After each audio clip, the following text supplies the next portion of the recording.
You're listening to the Night Demon Network. Go to nightdemon.net/subscriber to unlock more exclusive content.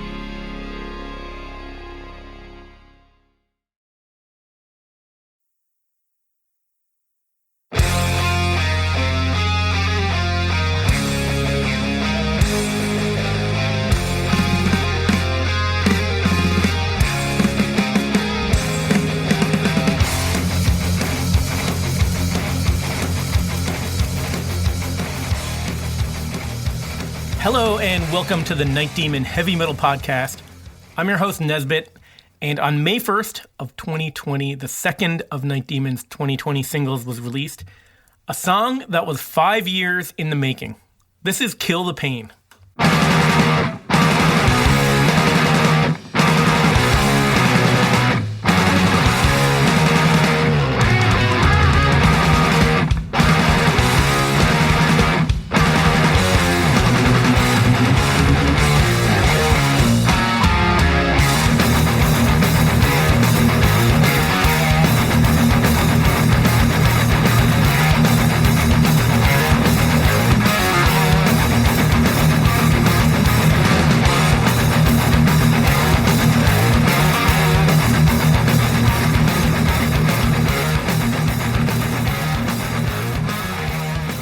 So May 1st of 2020, fans get a second single. So again, without warning, Night Demon releases Kill the Pain. So it's released on a 7-inch vinyl along with a press release. So here's that release read by Kit Ekman. Night Demon are thrilled to announce the worldwide release of their new single, Kill the Pain, which marks the band's second single release of spring 2020, following hot on the heels of the Scorching Empire's fall. Night Demon fulfilled a lifelong dream by recording this single at Sweet Silence Studios in Copenhagen, Denmark, under the watchful eye of famed producer Flemming Rasmussen. Of course, Rasmussen has left an indelible mark on heavy metal history through his work on Metallica's Ride the Lightning, Master of Puppets, and Injustice for All albums, among many others. Kill the Pain is a tough-as-nails bruiser of a song that showcases Night Demon's signature sound, a revved-up, modernized take on classic British and American metal. Lyrically, however, the track marks a thematic departure by delving into serious, deeply personal subject matter. It tackles the heavy topic of suicide, forged in the pain of life experiences, but with an inspiring message of hope and perseverance through adversity. The B-side of Kill the Pain is a blistering cover of Cirith Ungol's 100 Miles Per Hour, with Night Demon's Jarvis Leatherby and Cirith Ungol's Tim Baker sharing lead vocal duties. Given the brotherhood between these two Ventura-based bands and their years of traveling and performing together, 100 Miles Per Hour marks a special collaboration as they join forces to bring new life and power into this oft-overlooked gem from the One Foot in Hell album. So, as you heard, a lot to dig into on this one. But before we do, let's talk about the physical release. So this is released on red and white 7-inch vinyl with some really cool cover art. There's pictures of both of these color variants in the subscriber section on nightdemon.net if you want to check them out. And again, they sold out almost instantly. So here's Jarvis Leatherby. For the 7-inch releases, this was the second single that had come out. The first one, with Empire's Fall, the record company did 1,000 copies on 5 different variants. For this one, they wanted to go to 500. I think they may have had some trepidation, like, hey, we just sold 1,000 7-inches at the drop of a hat. I don't think we're going to be able to repeat that a month later or 5 weeks later. And, I agreed with them on that. But, these 500 did sell out in the first day. So, people still want them. We could have sold more, but again, I'm happy it wasn't like 100 or 300. 500 is a good number. And we did this on 2 different variants, on a red vinyl and a white vinyl, and they really both go great with the artwork. So selling out almost instantly is their second single in a row to do that. And if you missed out, didn't get your hands on one, there's a few more copies actually available. They are now in the subscriber store on nightdemon.net. 11 copies of the red 7-inch vinyl. So Kill the Pain, just like Empire's Fall, it shows the band's sound kind of developing and pushing forward. And as new and as fresh as this song sounds, the origins of this song go all the way back to 2015. Well, this song goes back. It's another one of those songs that goes back a while. The main kind of chugging riff in between the verses. Jarvis had that floating around for a long time. I think he said that he even had that around pre-Night Demon days. So, I don't remember ever trying to work on that riff any other time, but it came up when we were starting to tool around with this idea for this song.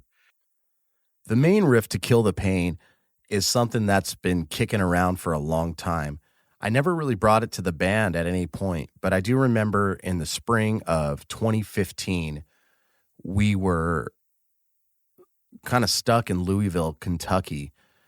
Savage Master let us stay at their house. I think we were there for like 4 or 5 days. We just didn't have any gigs that week. That was definitely in like the leaner years of the band. We were out there just trying to make a name for ourselves. And that is the same time that that the band came up with the idea for Heavy Metal Mixtape, and we had spent that 5 days really compiling that and contacting all the bands and putting that together. And that tape came out in October of that year on Halloween. So we were always trying to be as productive as we could when we were out there just kind of stuck in the middle of nowhere. But another thing that happened during that week was there was like a little guitar and an amp in their house, and I was just jamming every day. And I came up with the main riff for Kill the Pain, and for what would become Kill the Pain years later.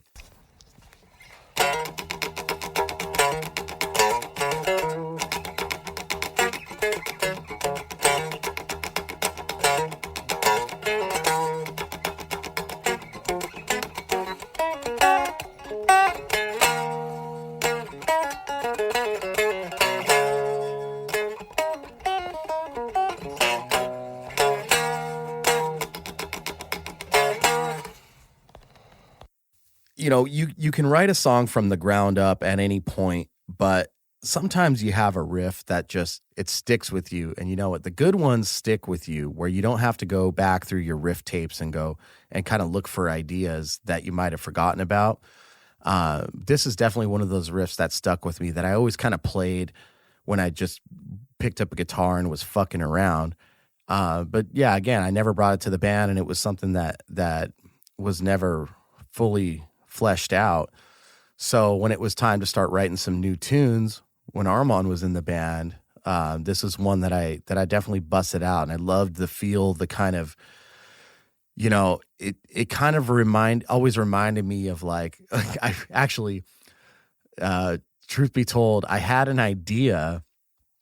Like I sometimes get like visual cues when I hear music, and so I always think of things like kind of in a cinematic way. And I was like, man, wouldn't it be cool? Because this riff is, the main, when I'm talking about the main riff, I'm talking about that. And it's kind of like, to me, I wouldn't consider that a gallop, but it definitely has a feel of, like riding a horse. And I had an idea that I brought to the band where I'm like, what if we made a video for this song? And this is before we had the title or anything. What if we made a video for this song where we were just like, like almost like cowboys, or like the 3 horsemen of the apocalypse, right? Not the 4 horsemen. And we were just riding horses. And I thought, man, I know somebody who trains horses. I could totally facilitate this. And we were just speeding on these horses through the hillside. And I thought that would go so good with the music. But Dusty was like, man, I am not getting on a fucking horse. And I'm definitely not going to get on one and just be fucking running up a fucking mountain on this beast. I'm just not doing it. So I was like, okay, fair enough. I mean, it is a pretty big job hazard, especially if you're not a trained rider, which I'm not. So, that was one thing. But, so I had this riff that I wrote in the spring of 2015, and it wasn't until the spring of 2018 that I kind of like, I was making some more riff tapes, and I started playing that, and I recorded it again. And it was just like, hey, there's something here. I think that it's time to bring this riff out now and make something out of it. Yeah, it was a cool riff. We started out with that, and then I think the kind of machine gun blast intro thing was something that we came up with when we were working on the track in Hamburg. In the summer of 2018, we were in Hamburg, Germany. I'm not going to say we were stuck there, but we couldn't afford to keep flying back and forth from Germany to the U.S. We had some festival dates that summer, and they were pretty spaced out. So Hamburg, which is another one of our second homes, we spent a lot of time there. In between some touring festival kind of stuff, we, instead of flying home and then flying back, 10 days later, we decided to just park it in Hamburg. It was in between some other fests that we had done, and then the Wacken Festival, which was supposed to be happening then, which did happen in August of that year, 2018. So it was a cool idea. It was like, hey, man, let's fucking do some cool shit. Let's get the feel of the town. We had already spent some time in Hamburg before, so we kind of knew the lay of the land. We like to have a good time in Hamburg, and Hamburg wants people to have a good time the way that it's set up. And, we've hung out in Hamburg for a number of years, and we've made a lot of friends, and we would always hang out at the Cowboy in Indiana on the Reeperbahn. And, anybody who's from around there thinks that place is just like a tourist joke. But for us, we had a lot of good times and always seem to run into some really cool people. It's prime location on the Reeperbahn there. So, we've done jams there, and we, would hang out with Boogie, who just recently passed away, who's a in-house guitar player that played in a band there. And, so many good times. That town is, it's a little hard to be productive there, especially when you have appetites for the drink and, being out late and all that. It's definitely one of those places that encourages you to be out all night long, as we found out many times, where we ended up on the place called the Reeperbahn.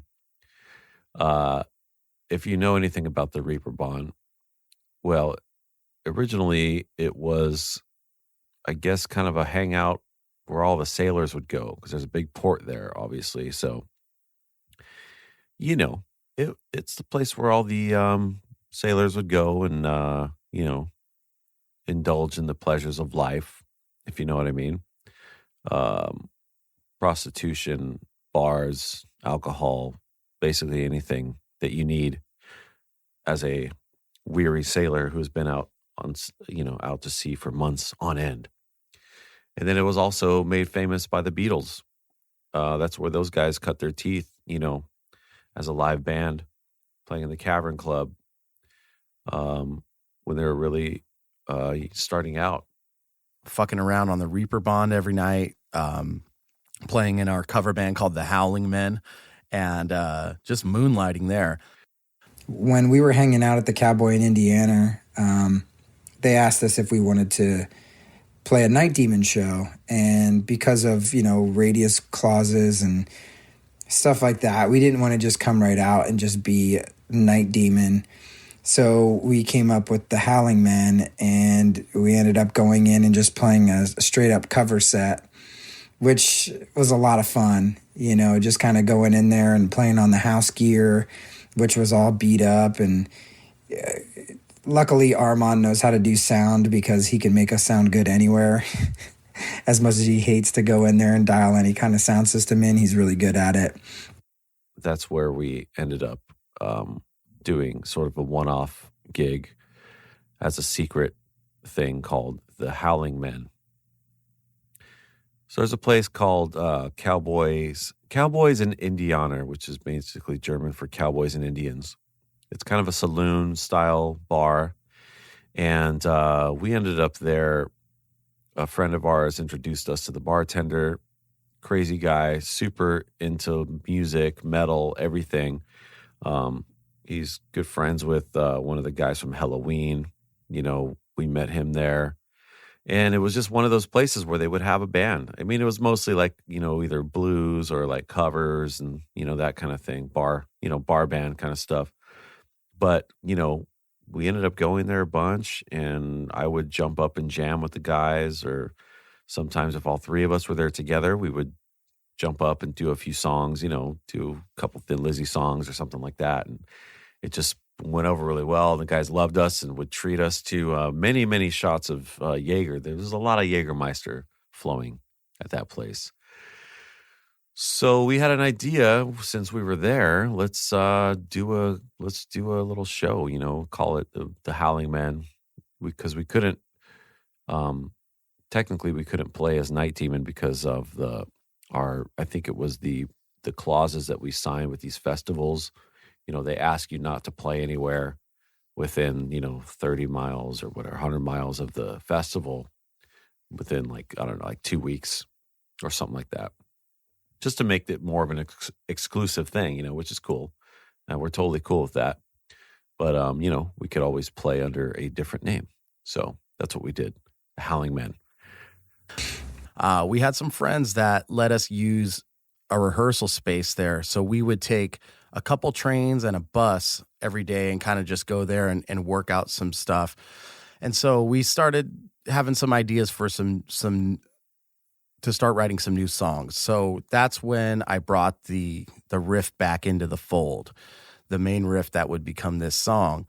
I remember being in the room over there and just actually really not feeling it, to be honest with you. It was a different environment. It wasn't our gear, wasn't our stuff. And it felt a little bit forced. But the one thing that we got out of actually jamming in that room a few times that we did was the intro of the song. That was a good thing that we pulled out of there. So, and then after that, it was mainly us working on this track in the little apartment that we were staying at that belonged to a great friend of ours who always puts us up when we were in Hamburg.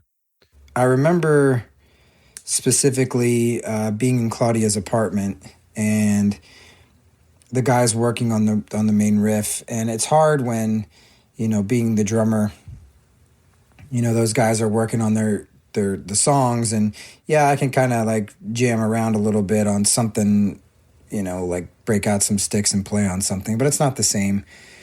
And it's always interesting listening to the start of a song, especially all the different variations of what this song went through. I know initially when they were playing the ideas on the guitar, it was really confusing. I couldn't wrap my head around it. There were so many changes. It was all over the place. And I know that's how it goes with, just hatching out ideas.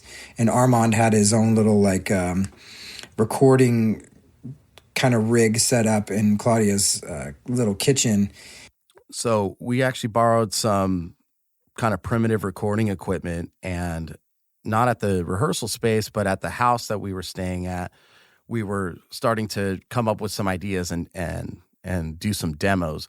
So that's when we started working out this. The working title at the time was Grim Reaper Bond. So basically like the Grim Reaper, and we were hanging out on the Reaper Bond every night, just getting loaded, really. Yeah, Grim Reaper Bond, by the way, yeah. So Grim Reaper, Reaper Bond, the place we were writing when we were in Hamburg. You could put the two and two together.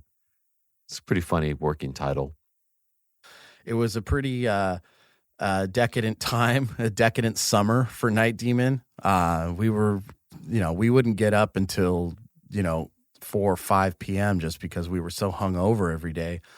But we were working, you could kind of hear that in these recordings too. But so we started working on this song, and we didn't have any drums in the house, obviously. So Armand and I would just riff it out, and Dusty would be there, help with some arrangement ideas. And, they were like getting these parts down, and I'm thinking to myself, like, how the heck are you guys remembering all these changes and all these parts? It was just a nightmare for me. Here we go. We started working on the Kill the Pain, which was Grim Reaper Bond at the time. And we did a demo there.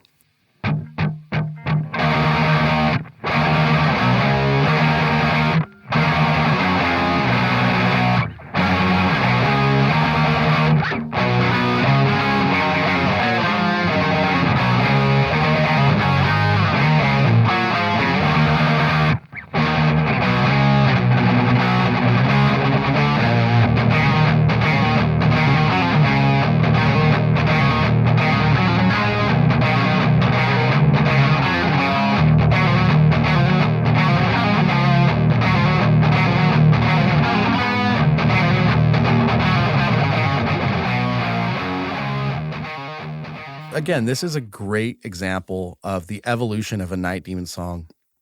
All the changes that happen, all of the little intricacies in our songs that are totally calculated. Nothing is improvised.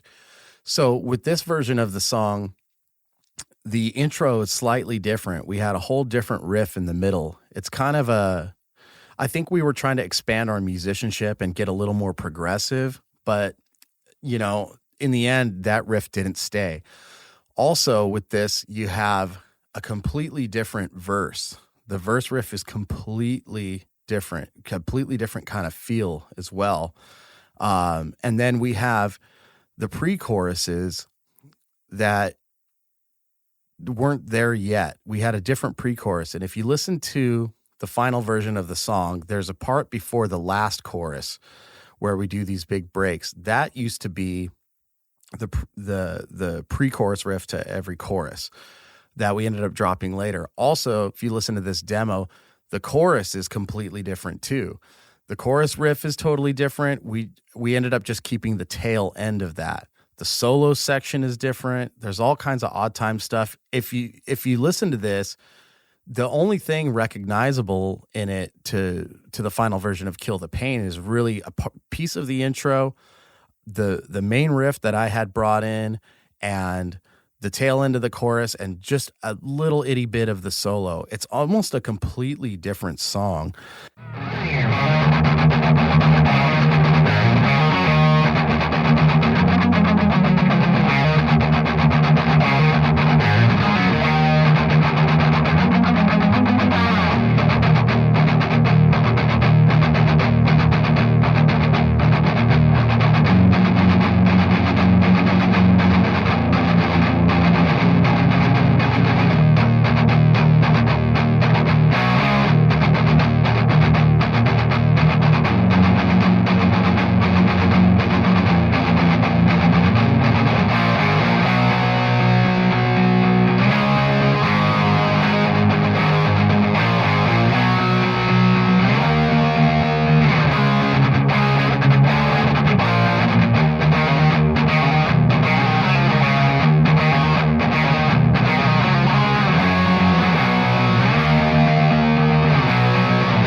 Well, first thing I'll say about the demo and the original version of this instrumental thing that we had come up with when we were in this apartment in Hamburg is, Jesus, we're all over the place.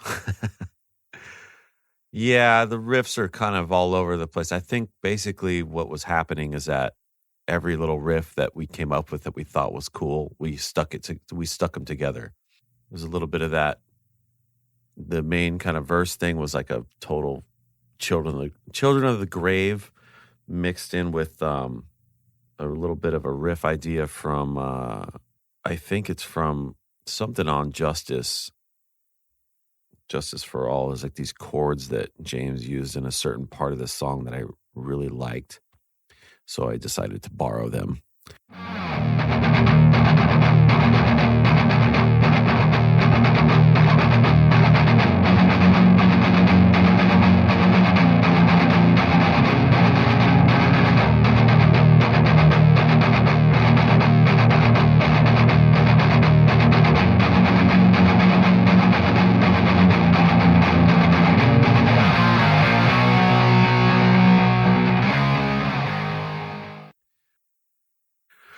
But anyway, that didn't make it. So there you go.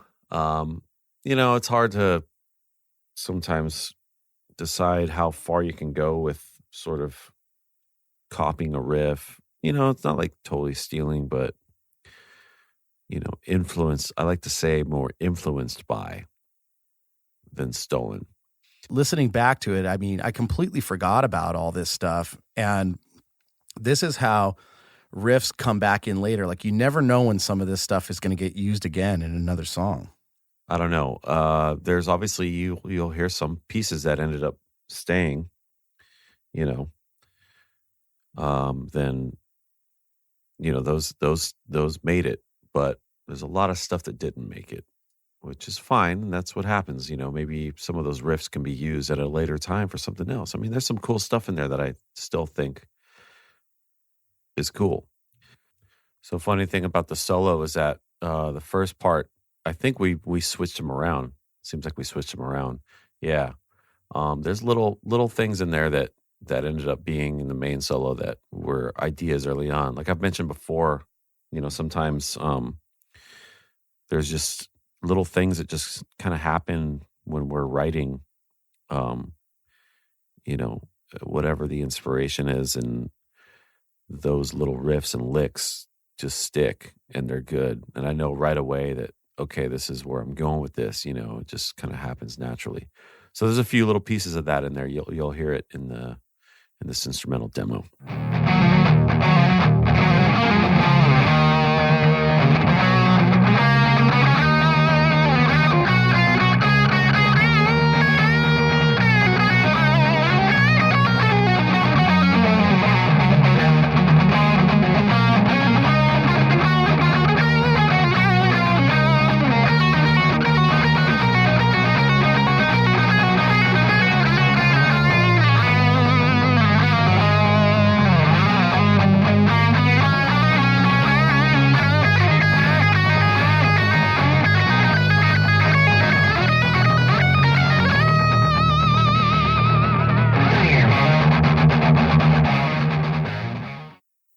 But yeah, we had a lot of fun sitting in the room.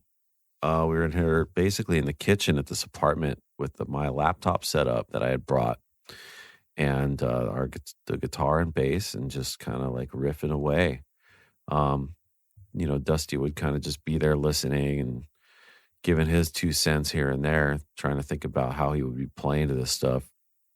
I know his head was probably spinning at the amount of riffs that we had crammed into that first demo. The original structure of Kill the Pain with the guitar and bass demo, it was so confusing, and the ideas that were to become the song were all there, but there was a lot of in-between stuff that, naturally happens when you're trying to figure a song out and you're working on something from scratch. Hey guys, Nesbitt here. If you would like to support Night Demon and this podcast, the best way to do it is to become a Night Demon subscriber. Not only will you be doing your part to support a true heavy metal band out there really living it, you'll also gain access to a ton of extras. Bonus audio content, a subscriber-only merch store with rare items from the band's archives. You can stream never-before-heard demos and unearth live concerts from the live vaults. Communicate with the other Night Demon diehards on an exclusive subscriber forum, and gain early access to all press releases, album pre-orders, new merchandise, and a ton more. And another thing that I think is pretty cool is Night Demon will be donating 10% of every subscription fee to the Metal Cares Foundation, which is a charitable fund the band started in 2014 to aid those in our metal community. So head over to nightdemon.net/subscriber. And join us as we make heavy metal history together as one. And on a side note, I'll personally think you're a grade A badass.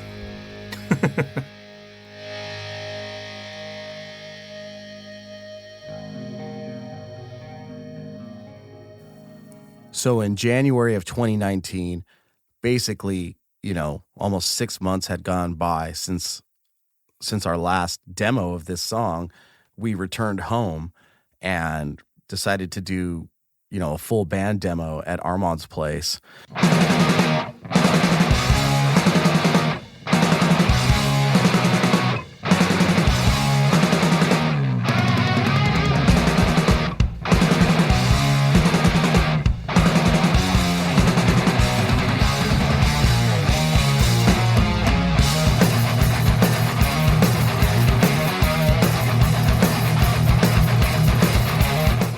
And so in this version, you hear the intro is starting to get to where it needs to be. The intro of the song much more resembles the final product here. So we had worked on that. The old verse is still in there. The old pre-chorus is still in there. The old chorus is still in there.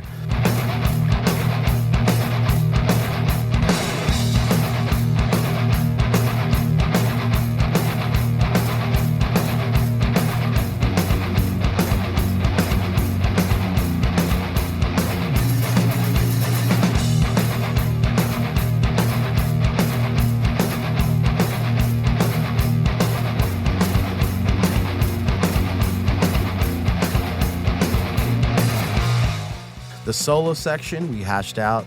That's up to date. That resembles the final version. The build up after the solo, we brought that in. The old chorus is still there on the last chorus, obviously, but we did change that pre-chorus a bit to have some more breaks in it. That ba ba ba ba ba ba ba ba ba ba. So it's the pre-choruses before that are much more fluid. So we decided to change up the last one like that to kind of give the song a little bit of breathing room and give it those big hits.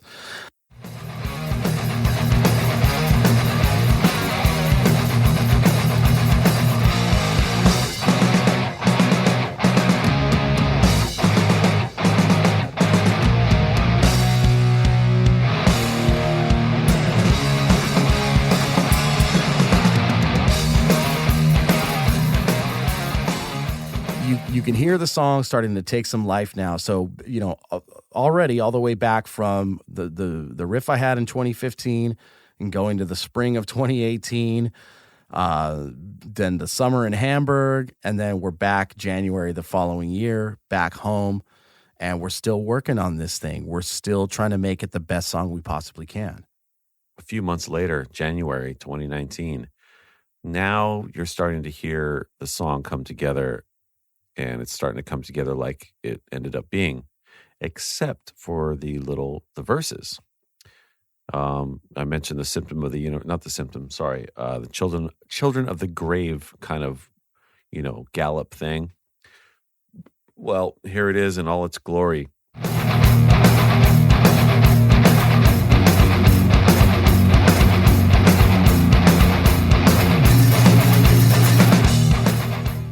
But as far as the whole riff, the verses go, yeah, it really kind of drags on with that slow thing, or I kind of borrowed the riff from Justice for All.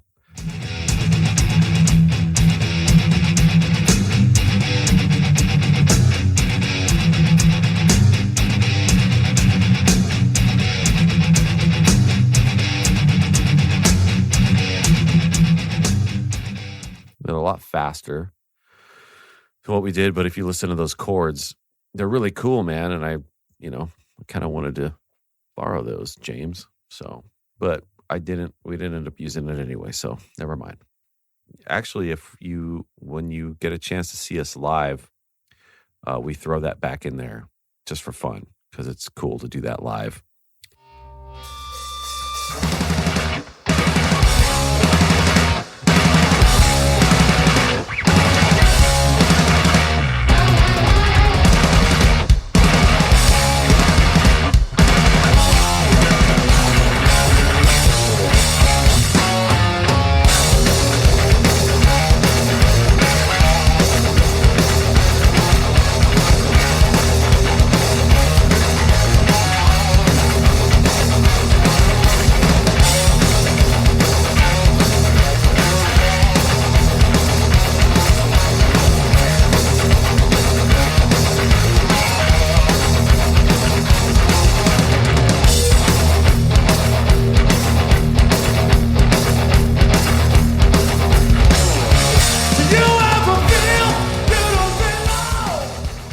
But since we've brought that back live, the 2 times that we've played the song live now, we do that in the live version, and it feels really good live. And again, like when we're writing songs, we're always thinking about how they're going to feel live. So we did bring that back. I'm glad it's not on the recording, though. It's cool. It makes the 2 versions, the live version and the recorded version, a lot different. In June of 2019, we did a jam space demo. We started working on the song again. So here's another 6 months that goes by, right? I mean, we're busy touring. We're doing all this shit. We never really got in a mode where we had a break to just focus on writing. So we would just do it when we could. So on this version, we have a new verse that resembles a lot more closely what the song would end up becoming in the verses. It's still a bit choppy and we're still trying to figure it out. You can hear that on the recording.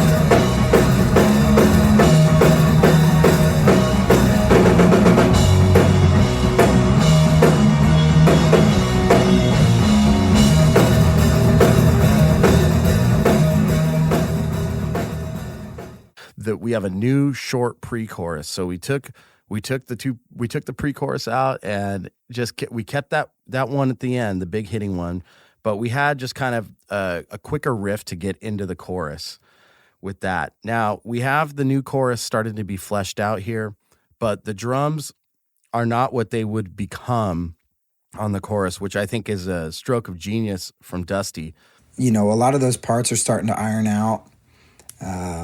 The chorus kind of goes to the upbeat where I'm hitting the snare on the quarter notes, but then, the fills in the verse are non-existent. I didn't know how to play around the kit to make it work. And, at some point in time, the ideas that, Jarvis had in his head and the ideas that Armand had in his head for drum ideas weren't really translating for me. And I just I had a difficult time playing that song and coming up with the final kind of formula and structure and all of that. It took me a while. It took me a long time. Even from January to June, I still didn't have the song down. It was really frustrating. But, over time, it starts to take shape. And later on, he would come to bring in what's in death metal known as the blast beat. He does it as more of a shuffle, kind of, I think, taking inspiration from the end of the song Black Sabbath.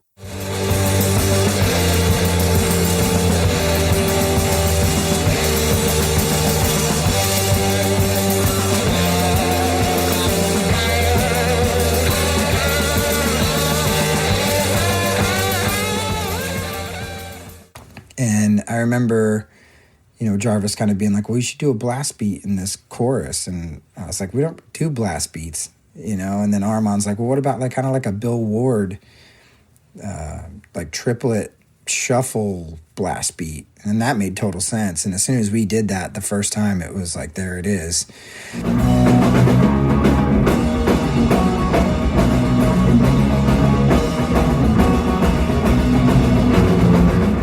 It's crazy to listen to because you could hear on the choruses he starts to do the downbeat, I think, naturally, and then goes into the blast both times. So it's really interesting how that happened. I think that he might have just had that idea and decided to do that on this recording, and it turned out to be an awesome blessing in disguise. So we have that stuff in there, and so that you can hear the song again making a progression over all this time. It's still progressing. It's still getting to where it needs to be. It's not quite there yet. So with these demos, we're 15 months into the evolution of the song Kill the Pain. And with the song taking form, Night Demon heads overseas for a very busy summer of 2019. So with this song getting closer to the final form, it once again gets set on the back burner for a while Night Demon hits some summer festivals and European shows, all leading up to recording this track the following fall. As far as the summer of 2019, it's funny to see these festivals, Metal Immortal Fest, Lupolo and Rock Fest, Metal Gods Fest, shows in Germany. I mean, it's kind of a blur for me, thinking back to all that. So summer 2019, yeah, we were just, doing the festival circuit. And then, we did a couple of things in the States, played at Kane's Ballroom in Tulsa, Oklahoma, which was an amazing show. Really, really awesome, legendary venue. Metal Immortal Festival, put together by our friends in Lady Beast in PA, Pennsylvania, kind of near Pittsburgh. That was a really cool one. Get to see all the friends, the classic new wave of British heavy metal bangers were all there. That was really fun as well. Lupolo and Rock, that was in Italy. First, one of the few times, we don't get to Italy very much. So it's always cool to get over there. And that's actually the first show that I played with my brand new custom Flying V made by Jailbreak Guitars. So that was a memorable one for me. Next up was Party Son. Really like that festival. It's in a big open, like a big airfield, like a military airfield or something like that. Airport kind of grounds. And it's fucking pretty epic. Really big stage. I'm pretty sure that's the place where they have, we had these firebomb, like they gave us an option to have some pyro for the show. So there's some pictures out there floating around with like these giant fireballs like blowing up in front of us. It's fucking pretty rad. Looking forward to making that a regular part of the Night Demon set, but we'll get there. Then we did a one-off at the Sevener Club in Mannheim. I think that show was fucking sold out. Really killer gig. Cool venue. A few hundred people there. And, just going nuts. Rocking and rolling. Metal Gods Festival coming up after that. We played with Bullet. Let's see who else is on this. Speed Queen. Those dudes are fun. You know those guys. Good times. That festival was like on the outskirts of Berlin.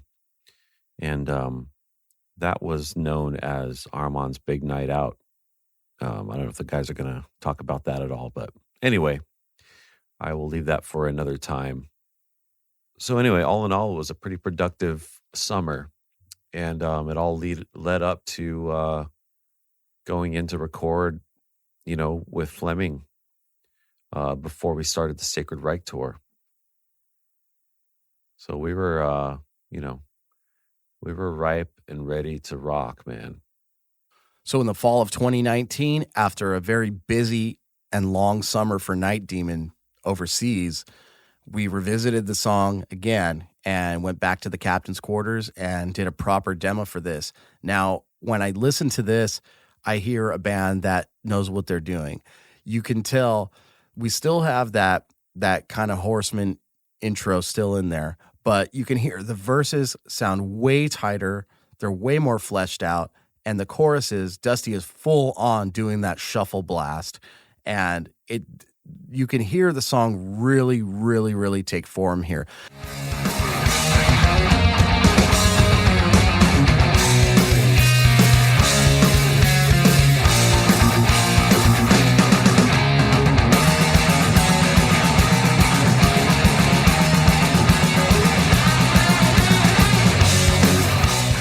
There's actually some cool guitar stuff in here that I'm hearing from Armand, that some of the intricacies that didn't make it on the final version that are pretty cool.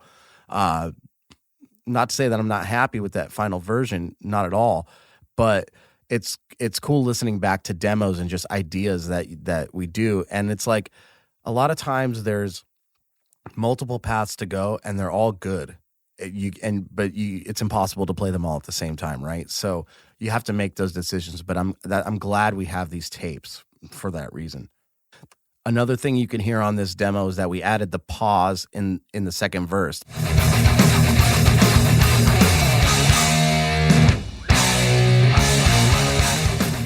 And that's what gave me the idea for the lyric right there.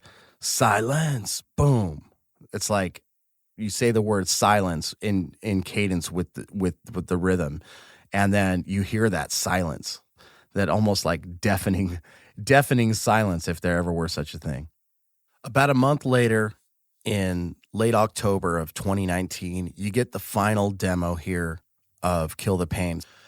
And there's still some things in there, but we've changed a couple notes that I noticed that would end up on the final version. And really, we're just getting ready to go record. We basically, to my recollection, we were going to Europe pretty much the day after this. We were putting on our annual festival there, Heavy Hamburg Halloween. And then we were going to start a tour with Sacred Reich of Europe for 5 weeks. But we had about a week in between of dead time. So what we did was we took a train, Armand, Dusty, and I, just with our guitars, from Hamburg to Copenhagen, Denmark. We took a train and a boat and a bus. You got to do these things. We drive to the airport. We fly to Germany. We do our gig. we get on a bus to take a train and then a boat and then a cab and then another bus, and we end up in Copenhagen. And we went there to record with the legendary Flemming Rasmussen. Yeah, I mean, come on. If anybody knows anything about heavy metal, you've heard the name Flemming Rasmussen before. When I was a kid and I was listening to the Metallica tapes and really learning about the band Metallica, you know, I'd be sitting there listening to the cassettes and looking at the liner notes, and, you know, I had Ride the Lightning, Master of Puppets, and Justice for All. There was the name on the album, you know, Flemming Rasmussen. I didn't even know how to pronounce his name. I'm like, who is this guy? And like, why, what? As I got older, you start to kind of watch the documentaries and you really get an idea of who Flemming is and his importance in the band. And I mean, just a classic album like Master of Puppets, you know, he was just in the shit with that band. And that's really when the bands started to take shape as far as who they were going to become later. You know, this classic band, this band that was untouchable. You know, they were just on fire. And Flemming had a lot to do with that. So knowing that we were going to be working with Flemming, was really, really cool. So after coming up with the riff initially years ago, finally working it into a song and developing and refining it for 2 years, Night Demon is finally ready to record with legendary producer Flemming Rasmussen at Sweet Silence Studios in Copenhagen. And that's where we're going to pick it up next week. If you want to hear more of these demos, we have all of these demos available in the subscriber section on nightdemon.net. Everything from the original riff tape to the final demo that the band did right before they headed into the studio. I'll also mention again that there's a limited number of 7-inch singles available in the subscriber store on nightdemon.net. Might be your last chance to get one. They sold out in hours. The band saved a few, and now we're making them available for you to purchase. All that and more at nightdemon.net. Until next time, this is Nesbitt signing off. Continue the fight. Reach for the light. The path you must go into the ground. No warning. Still craving to kill the pain. You're going insane. No warning. Still craving to kill the pain. Your life's not insane.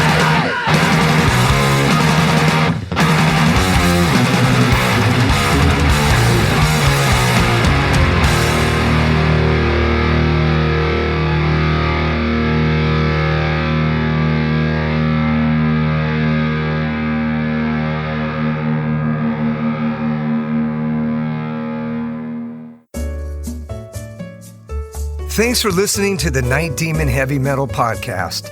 Head over to nightdemon.net, click on the subscriber tab, and sign up to access exclusive weekly bonus content. If you would like to donate to support the Night Demon Heavy Metal Podcast, you can do so through PayPal at paypal.me/nightdemonmetal. Additionally, if you have not already done so, please subscribe, like, rate, and review the show on iTunes or wherever you listen to podcasts.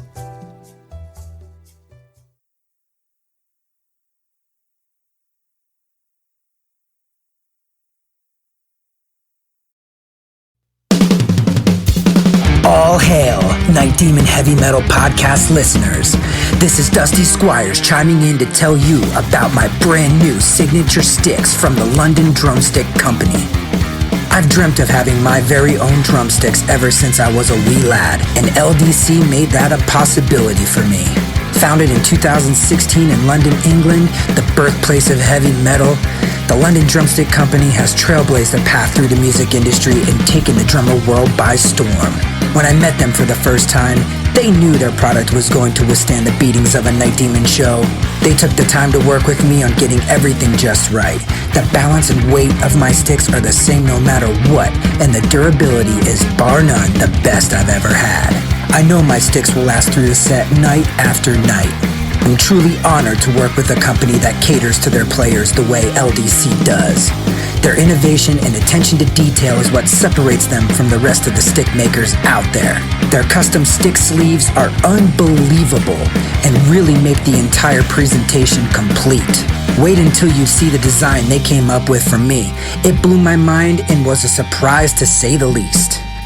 They have all kinds of amazing swag, including hoodies, t-shirts, drummer shorts, drum keys, stick bags, towels, face masks, practice pads, and much, much more. Even if you're not a drummer, you can be a part of Demon history and order my brand new signature sticks direct from their website. How cool is that? And to top it off, the London Drumstick Company are giving an exclusive offer to the Night Demon Heavy Metal Podcast listeners. Go to londondrumsticks.co.uk and receive a 15% store-wide discount using promo code DEMONSTICKS. All capital letters, no spaces, Demon Sticks. DEMONSTICKS. I can't thank everyone there enough for the opportunity to be a part of their family and for them trusting me with their amazing products. See you metal maniacs on the road very soon. And yes, the wood chips will be flying.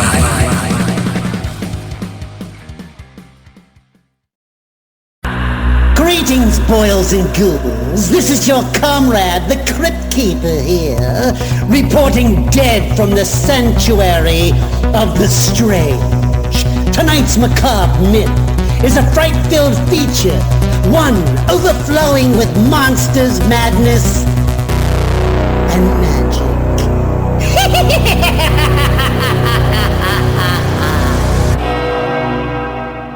Visit our website at monstersmadnessandmagic.com to stay up to date on all the dark dealings within the sanctuary of the strange. Enjoy the show. Hey Metalheads, I'm Mark and I host Metal Forge. Let me tell you about the show. The Metal Forge features the best underground metal from all over the world. We spend every week with a different artist with interviews, in-depth conversations, and most of all, the music. We also feature audience interactivity where you can submit your questions to the upcoming guests. New episodes are out every Friday at noon Eastern Time at metalforgeradio.com or wherever you listen to your podcasts.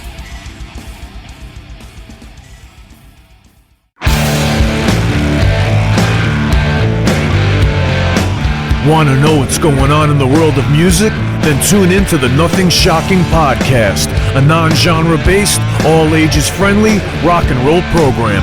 Join us weekly for interviews with all your favorite rock stars from the mainstream to the underground. You can find us at nothingshocking.libsyn.com or anywhere you download podcasts.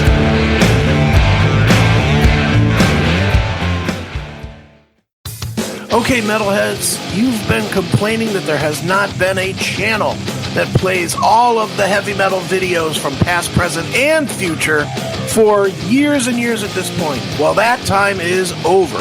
Heavy Metal Television is back. HeavyMetalTelevision.net is the website. Go there. You can see videos playing 24/7, 365, all the time, all the best from the old school, the new school, and everything in between. Check it out, HeavyMetalTelevision.net. It is where the metal is.